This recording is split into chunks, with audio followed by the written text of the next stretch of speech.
మన ప్రభు అయిన యేసుక్రీస్తు నామంలో మీకు మా శుభాభివందనములు. ఈరోజు దేవుని వాగ్దానము.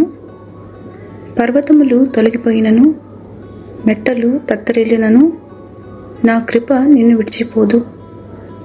సమాధాన విషయమైన నా నిబంధన తొలగిపోదు అని మీ యందు జాలిపడు యెహోవా సెలవిచ్చుచున్నాడు. యెషయా 54వ అధ్యాయము 10వ వచనము.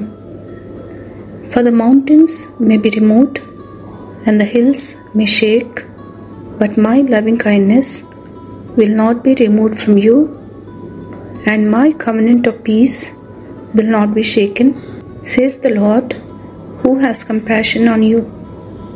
Isaiah chapter 54 verse 10. ప్రార్థన.